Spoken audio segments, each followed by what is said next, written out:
आज सुबह सबसे पहला जो जन्मदिन का मैसेज है मुझे सुबह 6:15 पे सरदार त्रिलोचन सिंह ने मुझे बधाई दी। अच्छा, उन्होंने एक बयान दिया था, शायद वो बयान कोट करना चाहूंगा। उन्होंने कहा था मेरी पीठ में किसी ने छुरा घोंपा है।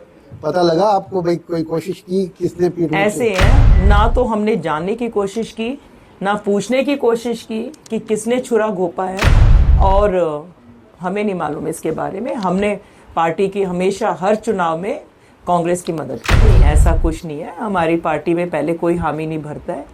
पर अगर आप फील्ड में नहीं रहोगे, आप लोगों के बीच में नहीं रहोगे, तो फिर टिकट लेके क्या फ़ायदा। मैं 36 बिरादरी को बिलोंग करती हूँ और चुनाव के अंदर कोई जात बिरादरी नहीं होती है। आपको 36 बिरादरी को साथ लेके चलना पड़ता है। करनाल के अंदर तकरीबन 2,64,000 या 65,000 वोट है, और पहले भी जब मेरा पहला चुनाव था 2005 में मुझे 53% वोट मिली थी, और मैं 36 बिरादरी से जुड़ी हूँ। मैं कभी भी कांग्रेस पार्टी नहीं छोड़ूंगी। नहीं, मेरे से आज तक कभी भी ना किसी ने संपर्क किया। और मैं आपको एक बात बताना चाहूँगी, पिछले 10 साल से जब से करनाल के अंदर या हरियाणा में बीजेपी की सरकार है, आज तक 10 साल में ना मैं मनोहर लाल खट्टर जी को मिली, ना वो मुझे मिले, ना मैं सैनी साहब को मिली। ये बताइए कि मनोज वधवा के साथ पिछले दिनों आपकी कोई इस तरह की बहसबाजी हुई मीटिंग में जिसमें आपने उनको लताड़ा? या नहीं, कोई बहसबाजी नहीं हुई, ना मैं लताड़ती हूँ। अभी भी मनोज वधवा जी का मुझे फोन आया, अभी उन्होंने जन्मदिन की बधाई दी है। नमस्कार, मैं हूँ देवेंद्र गांधी और आप देख रहे हैं अभी ब्रेकिंग। चुनावी चर्चा गर्म है और इसी चुनावी चर्चा के बीच हमारे बीच पहुंची हैं पूर्व विधायक सुमिता सिंह और करनाल विधानसभा क्षेत्र से कांग्रेस टिकट की प्रबल दावेदार भी। सबसे पहले तो मैडम आपको जन्मदिन की बहुत बहुत बधाई। Thank you. और आज बहुत केक काटे होंगे आपने? हाँ, काटे ही है, और अभी तो पड़ा टाइम और काटेंगे। कितने केक काट चुके हो आज? गिनती नहीं की। तो मैडम हमारे साथ हैं, जानकारी लेंगे। मैडम, टिकट के लिए अप्लाई किया आपने? हाँ, मैंने किया है। करनाल 21 विधानसभा से मैंने अप्लाई किया है। तो क्या चल रहा है, कितनी आशा है, कितनी उम्मीद है टिकट मिलने की? उम्मीद पर तो सब कुछ टिका है। उम्मीद है तो तभी तो सब कुछ है। लेकिन जिस तरह से आपके दौरे चल रहे हैं, जिस तरह से आपका जनसंपर्क चल रहा है, ऐसी चर्चाएं हैं कि आपको टिकट की हामी भर ली है किसी ने? नहीं, ऐसा कुछ नहीं है। हमारी पार्टी में पहले कोई हामी नहीं भरता है। पर अगर आप फील्ड में नहीं रहोगे, आप लोगों के बीच में नहीं रहोगे, तो फिर टिकट लेके क्या फ़ायदा है। कि मैंने अगर लड़ना है चुनाव, तो मैंने जीतने के लिए चुनाव लड़ना है, इसलिए मैं लोगों के बीच में हूँ। टिकट के जो दावेदार हैं वो तो दिल्ली बैठे हैं और आप करनाल बैठे हो। नहीं, दिल्ली बैठ के मुझे नहीं मालूम कि भाई, मैं पहले भी जब मुझे टिकट मिली मैं कभी भी ऐसे दिल्ली नहीं गई, क्योंकि जो आपके नेता हैं उनको मालूम होता है कि कौन फील्ड में है, कौन जीतने वाला है और कौन जीत सकता है। और मैं भी दिल्ली जाती रहती हूँ। अच्छा मैडम, पार्टी में किसको आप मानते हो प्रतिद्वंदी है जो आपके बाद जिसको टिकट मिलने के चांस ज्यादा हो? कांग्रेस पार्टी में? कांग्रेस पार्टी में मैंने इसके ऊपर ना कोई विचार किया ना सोचा, मैं तो अपनी मेहनत में लगी हूँ। नहीं, कोई तो आप प्रतिद्वंदी होंगे 1, 2, 3 नंबर पे? नहीं, मैं नहीं देखती किसी को। जैसे लोग कहते हैं कि भाई अच्छा त्रिलोचन सिंह के साथ इक्वेशन आपकी गड़बड़ है आजकल, ये क्या वजह है? किसने कहा आपको गड़बड़ है? आज सुबह सबसे पहला जो जन्मदिन का मैसेज है मुझे सुबह 6:15 पे सरदार त्रिलोचन सिंह ने मुझे बधाई दी है। अच्छा, उन्होंने एक बयान दिया था, शायद वो बयान कोट करना चाहूंगा। उन्होंने कहा था मेरी पीठ में किसी ने छुरा घोंपा है। पता लगा आपको भाई कोई कोशिश की किसने पीठ में? ऐसे हैं ना, तो हमने जानने की कोशिश की ना पूछने की कोशिश की कि किसने छुरा घोंपा है, और हमें नहीं मालूम इसके बारे में। हमने पार्टी की हमेशा हर चुनाव में कांग्रेस की मदद की है। अच्छा, एक बात ये भी आ रही है कि करनाल विधानसभा क्षेत्र से कोई कास्टिज्म के आंकड़े देखे जा रहे हैं, कास्ट को देखा जा रहा है कि यहाँ से पंजाबी किसी को टिकट दी जा सकती है। इस पर आपकी क्या कहना है? ऐसे मैं 36 बिरादरी को बिलोंग करती हूँ और चुनाव के अंदर कोई जात बिरादरी नहीं होती है।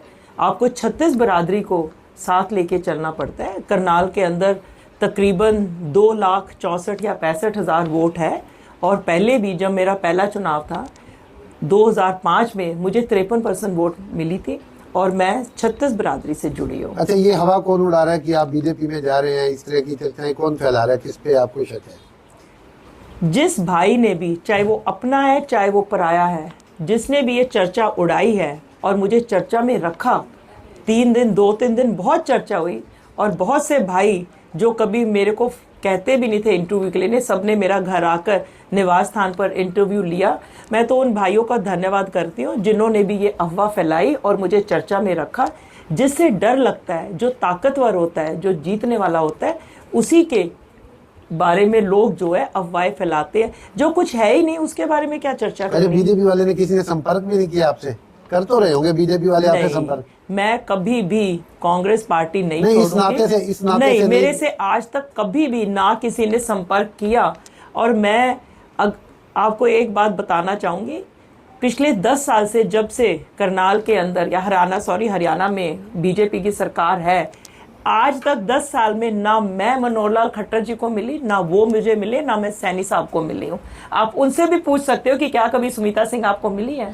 ओपन चैलेंज है, madam open challenge. Congress ticket नहीं देती और बीजेपी ऑफर कर देती है? नहीं नहीं नहीं नहीं, मैं कभी भी ऐसा नहीं सोच सकती, ना मैं कर सकती हूँ।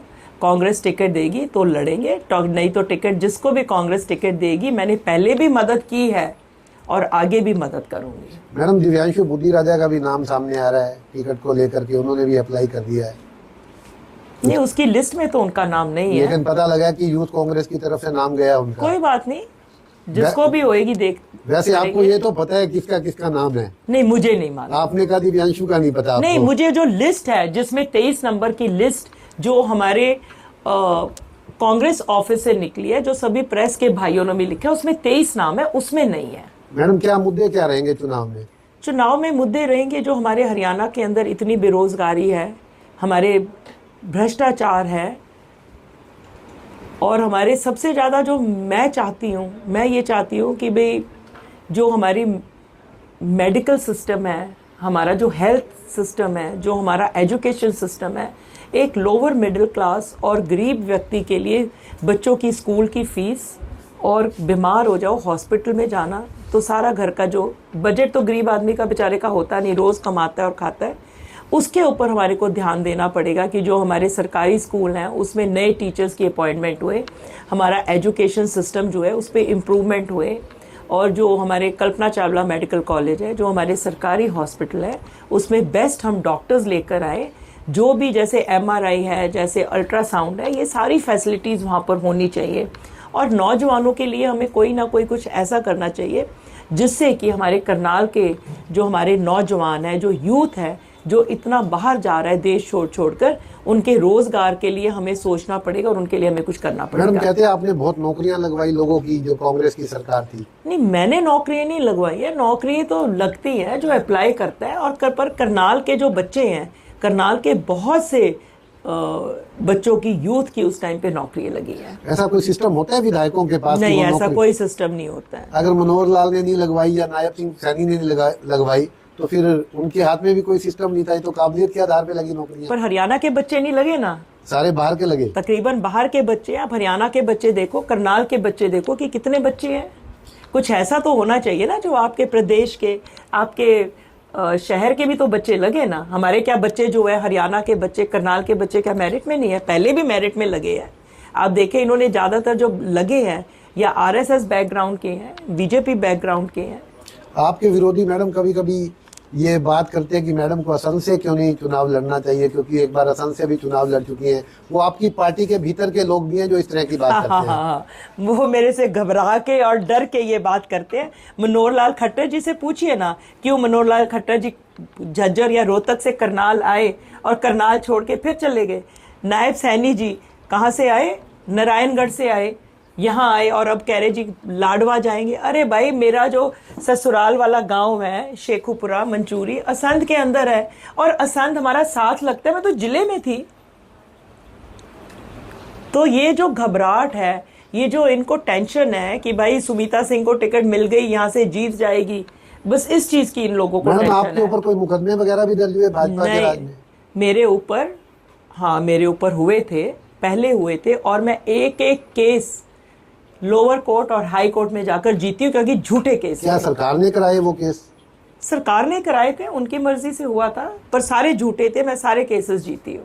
तो मैडम क्या रहेगा अगर आप चुनाव लड़ती हैं और जीतती हैं, तो करनाल के लोगों को क्या आप तोहफा देना चाहेंगे? मैंने यही अभी आपको बताया, यहाँ के जो खास तौर से जो हमारे नौजवान हैं, उनके लिए हम कोई ना कोई इस प्रकार का यहाँ काम करेंगे, या तो कोई इंडस्ट्री भी आए और कुछ इस प्रकार का काम करेंगे जो यूथ को हम कोई ऐसी सब्सिडी दे सकें, कोई स्मॉल स्केल इंडस्ट्री कर सकें, या जैसे हमारे गांव के बच्चे हैं वहाँ पे हम डेयरी का कुछ प्रोजेक्ट्स लगा सकते, इस प्रकार के हो। और मैंने आपको बोला है कि एजुकेशन हमारा जो है सरकारी स्कूल है उसमें नए टीचर्स, अभी कोई टीचर्स ही की भर्ती नहीं हो रही है।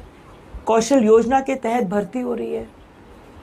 कौशल योजना के तहत मतलब उसमें ना तो कोई आप देख रहे हैं कि भाई क्या प्रायोरिटी है क्या नहीं है, कुछ भी नहीं है। तो बच्चों के लिए हॉस्पिटल के अंदर हमें इम्प्रूवमेंट करना है, और हमारा जो शहर का जो इंफ्रास्ट्रक्चर है, मैं यहाँ से देख रही हूँ आपकी बिल्डिंग से वो नज़र आ रहा है, इतना कूड़ा गंद पड़ा हुआ है। ये सारी चीज़ें, मैं अभी रमेश नगर, न्यू रमेश नगर गई, मुझे हैरानी हुई, नहीं शिवाजी कॉलोनी था, खाली प्लॉट पड़ा, कॉलोनी के अंदर कूड़े के ढेर लगे हुए वहाँ पर। अभी मैं देख रही थी कल परसों 14 सेक्टर के लोग थे, उनके घरों के प्लॉटों के बाहर गंद लगा हुआ। हमें अपने शहर का, हमारा सीवरेज सिस्टम है, पानी का सिस्टम है, जो हमारी स्ट्रीट लाइट्स की जो तारे गली मोहल्लों में लटकी पड़ी है, हमें सबसे पहले अपना इंफ्रास्ट्रक्चर स्ट्रॉन्ग करना है शहर का। मैडम कड़वा सवाल थोड़ा सा पूछ लेते हैं आपसे। कोई नहीं, आप कड़वा पूछे, मीठा पूछे, कुछ भी पूछे। ये बताइए कि मनोज वधवा के साथ पिछले दिनों आपकी कोई इस तरह की बहसबाजी हुई मीटिंग में जिसमें आपने उनको लताड़ा, या नहीं, कोई बहसबाजी नहीं हुई, ना मैं लताड़ती हूँ। अभी भी मनोज वधवा जी का मुझे फोन आया, अभी उन्होंने जन्मदिन की बधाई दी है। बताया जा रहा है कि वो मीटिंग थी, मीटिंग में कुछ आपने भी कहा नहीं भाई आपको 65,000 वोट कैसी मिली? नहीं, झूठ बोलता है जो बोलता है। मैंने उसको सिर्फ ये पूछा कि टोटल हमारी कितनी वोट थी, बस, कोई बात ही नहीं हुई। मैडम आप अपने आप को पंजाबी मानते हैं? मैं 36 बरादरी की मानती हूँ अपने आप को। मैं वाल्मीकि में वाल्मीकि हूँ, मैं रविदासियों में रविदासी हूँ, पंजाबी में पंजाबी हूँ, लोकल में लोकल हूँ, रोड में रोड हूँ, ओबीसी में ओबीसी हूँ। मैं 36 बरादरी की मानती हूँ। मैं जात बरादरी को मैं इस चीज में नहीं। पहले सुमिता सिंह लिखा जाता था आपके नहीं, नाम, मैं आपको बता देती हूँ। आपने सुमिता सिंह विर्क कर दिया। नहीं, मैं आपको बताती हूँ, मैंने सुमिता सिंह विर्क नहीं कर दिया। सुमिता विर्क है इसलिए है क्योंकि पहले राशन कार्ड होता था, उसमें आपका सिर्फ सुमिता ही लिखा था, फादर होता था 20 साल पहले। अब जो है मेरा जो पासपोर्ट है, मेरा तो शुरू का पासपोर्ट है जब से शादी, उसमें सुमिता विर्क है, और मेरा जो पैन कार्ड है उसमें भी है, आधार कार्ड में भी है। मुझे अब इसलिए लिखना पड़ा क्योंकि मुझे इस सरकार में विश्वास नहीं कि मैं अगर सुमिता सिंह के नाम से अपना फॉर्म भर दूं नॉमिनेशन, जब मुझे अगर टिकट मिलती है तो ये ना हो कि वो मेरा वो जो पेपर है उसको डिस्क्वालीफाई या रिजेक्ट कर दे। ये इसका रीजन अच्छा, ये रीजन है। ये रीजन है। नो कह रहे हैं कि मैडम पंजाबी नहीं जी नहीं, मैं जब असद भी लड़ी थी तब भी विर्क था वहां पे मेरा। और आप मेरा पासपोर्ट दे सकते हैं, मेरे जितने भी, क्योंकि आपको वहां पे 2 अपनी आइडेंटिटी देनी पड़ती है जब आप नॉमिनेशन करते हो या कुछ भी करते हो, तो पासपोर्ट तो मेरा शुरू से सुमिता विर्क के नाम से है। इसलिए मुझे करना पड़ा कि कहीं पे ये मेरे को परेशानी और डिस्क्वालिफाई ना जो अभी कर दे। विधानसभा का बाई इलेक्शन गया, नायब सिंह हाँ सैनी जी, यहाँ से हाँ जीते, जी। तो तब भी हुड्डा साहब ने बुला के कहा था कि आप लड़िए यहाँ से। नहीं, हुड्डा साहब ने ऐसे कह रहे कि नहीं हुड्डा बोला। साहब ने मैडम आपको और त्रिलोचन सिंह को और भीम मेहता को बुलाया था। हुड्डा साहब ने हम तीनों को बुलाया था और पूछा था कि क्या करना है, तो हमने कहा जी आप हमारे नेता हो, आप जो फैसला करोगे हम आपके ऊपर छोड़ते हैं। तो आपने कहा त्रिलोचन सिंह सबसे ज्यादा मजबूत उम्मीदवार नहीं, है। मैंने बिल्कुल नहीं कहा मजबूत उम्मीदवार है। मैंने ये कहा कि जी आप हमारे नेता हो। चौधरी भूपेंद्र सिंह हुड्डा जी थे, आप उनसे पूछ सकते हैं, उदय भान जी थे और भीम मेहता जी थे। मैंने कहा जी आप जिसको चाहे, आप हमारे नेता हो, आप जिसको सोचते हो तो आप दे सकते हो टिकट। तो ये हैं पूर्व विधायक सुमिता सिंह और कांग्रेस टिकट की प्रबल दावेदार। जो सवाल हमने पूछे बहुत बेबाकी से इन्होंने जवाब दिया, हर चीज का जवाब दिया, हर बात का जवाब दिया। कोई ऐसी बात नहीं थी जिस पे उन्होंने रिएक्ट किया हो या उसको नजरें चुराने की कोशिश की हो।